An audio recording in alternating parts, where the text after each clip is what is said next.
Exploration. CalmWaters. Summary. Lilith takes Luz and King for the day, and Rain and Ida are left alone.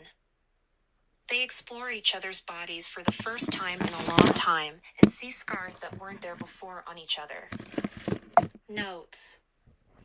Note from Terrare Storyteller: slight sexual tension but no actual sex, but if you are uncomfortable with it I suggest you leave.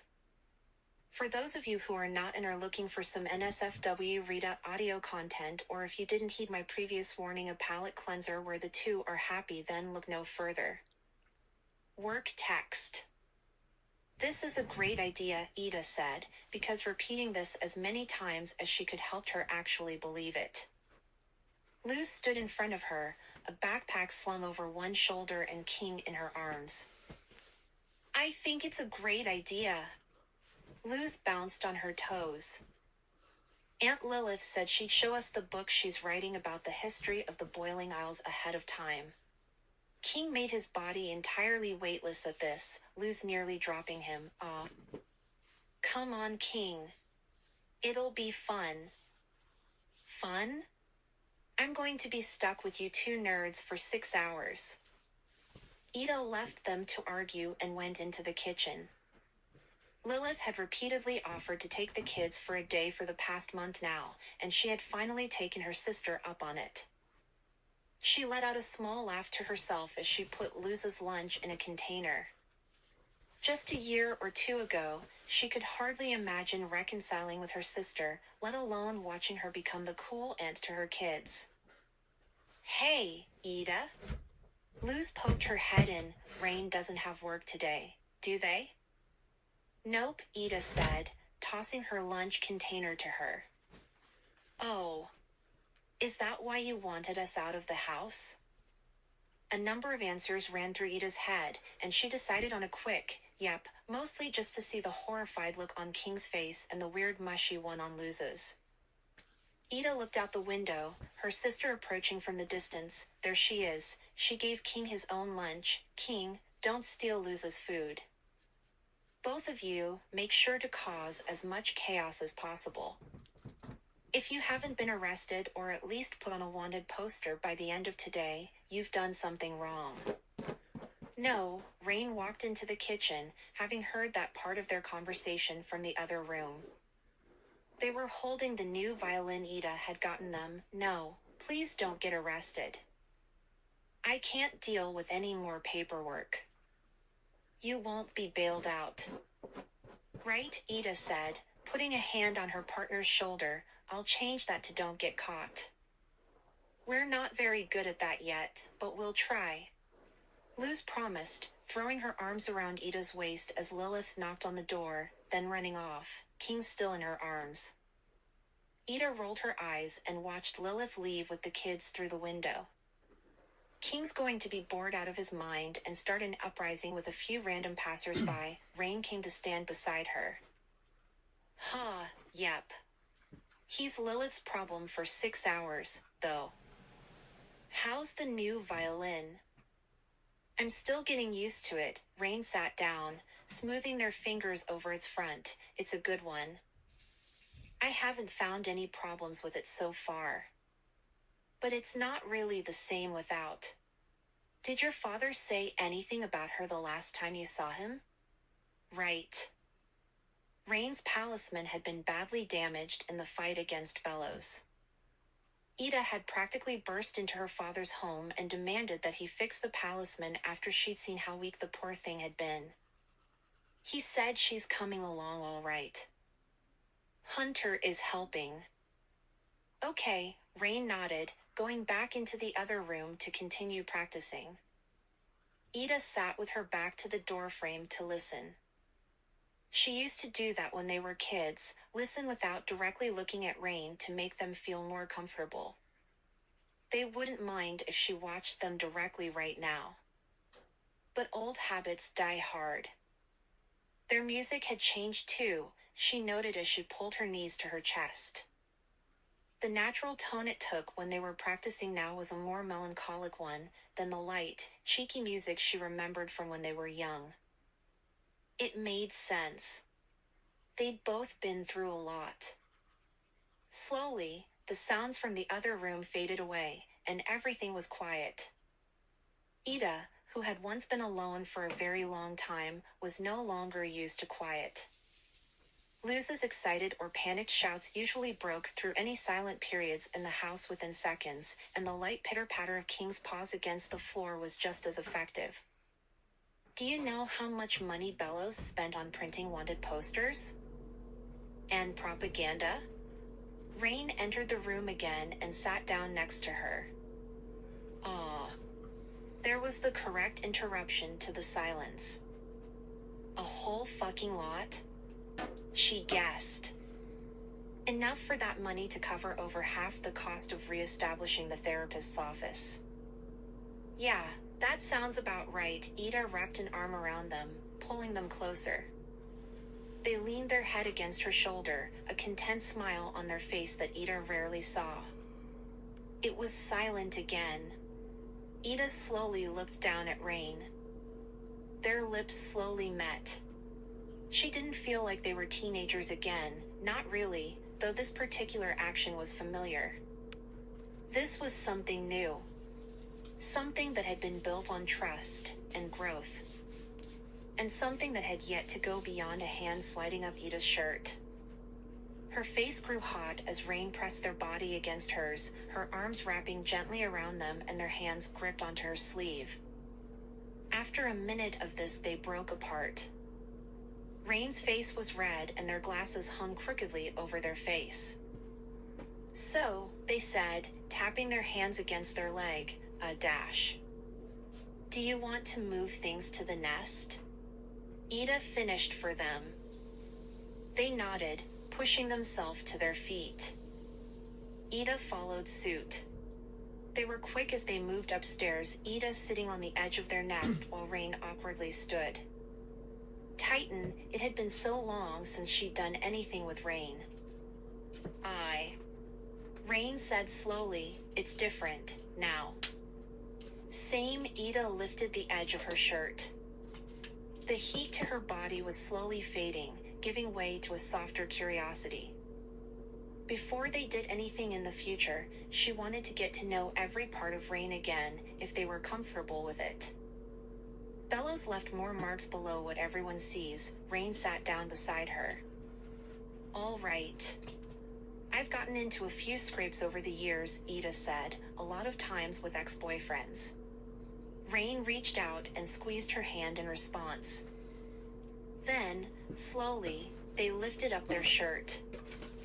They were quite a bit more muscular, okay. That made sense. They were also thin, their ribs poking out from underneath their skin. The pattern their ribs formed was a bit odd, most likely from old injuries that had never been properly treated by a healer, to avoid arousing suspicion. None of that was surprising. What was stranger was the long scars that were laid vertically across Rain's abdomen. They had healed a great deal, but the skin around them was tight. Ida moved closer to them, then pressed a light kiss to their forehead, pressing her own forehead to theirs after a second. She took a deep breath once they had separated, removing her own shirt, glad she had elected to wear that today instead of a dress. She removed her bra after. Largely, she looked the same. The only major difference was the faded slash mark on her lower shoulder. She'd given herself that mark in a fit of frustration one night. Ida gave Rain a nod and smiled as they touched her cheek, leaning into their hand. There was nothing but acceptance and love in those green eyes she dreamed of every night for years. They gave her a quick kiss, then looked down. Ida was the first to remove the rest of her clothing. Her hips were a little wider now, and there were old marks on her legs from where King had bitten and scratched when he was playing a little too hard as a baby. There was a wider mark near her ankle. One of her exes had thrown a knife in her direction once, when her back was turned, apparently having been an undercover spy for Bellows. It had missed its intended target of her back and hit her ankle instead. That had been the first night she had ever heard King not just cry, but sob. Rain rested their hand against her knee, smoothing their fingers against the bare skin of her leg. They looked down again.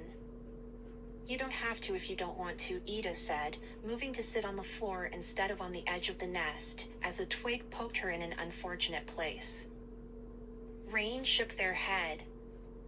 "I want to. I trust you. I just need a moment." "We've got time," she said. They took a breath, then removed the rest of their clothing, slowly uncrossing their legs, which instinctively moved tightly together to hide their genitals. Though they could if they had wanted to, Rain had never chosen to change that particular area, for reasons that were entirely their own and none of Ida's business. She'd seen it before, but she knew not to push them. Everything they showed each other was from their own choice. They were safe. There were more scars down Rain's legs, and more bones that seemed just a little out of alignment. Ida raised an eyebrow, wrapping her arms around them and pulling them closer at their nod. She'd forgotten how good this felt. The feeling of their bare skin against hers. It wasn't perfect, of course not. They were both sweating and shaking. But it was real. And it was comforting. "I missed you." "A lot," Ida said, her breath hitching slightly as their head rested against her chest, just above their breasts. "I missed you too," Rain said, their voice slightly muffled. They looked up after a moment, meeting her eyes. "You're beautiful." She let out a small laugh, kissing their head a few times. "I love you." It was the first time she had said it in 20 years. Rain's eyes widened. Then they smiled. "I love you too. I never stopped." "Neither did I." They sat like that for a long time, the silence around Ida finally feeling right, because it allowed her to fully focus on the one and only Rain whispers. Right now, they weren't ready to go any further. But they knew each other's bodies once more, and that was the first step. "You're still really hot, you know?" "That hasn't changed at all," she said with a grin. Rain let out a soft laugh, then stood up, putting their clothes back on. Ida followed suit. "Well, the kids'll be home soon. Want to watch something dumb on a crystal ball?" "Fine," Rain said, Ida getting a few spare blankets from the closet and walking downstairs with them, nearly tripping over one of King's stuffed animals on her way down. "Titan, I'm a fucking mother," Ida groaned, throwing the stuffed animal to the top of the stairs for King to retrieve later. Rain raised an eyebrow.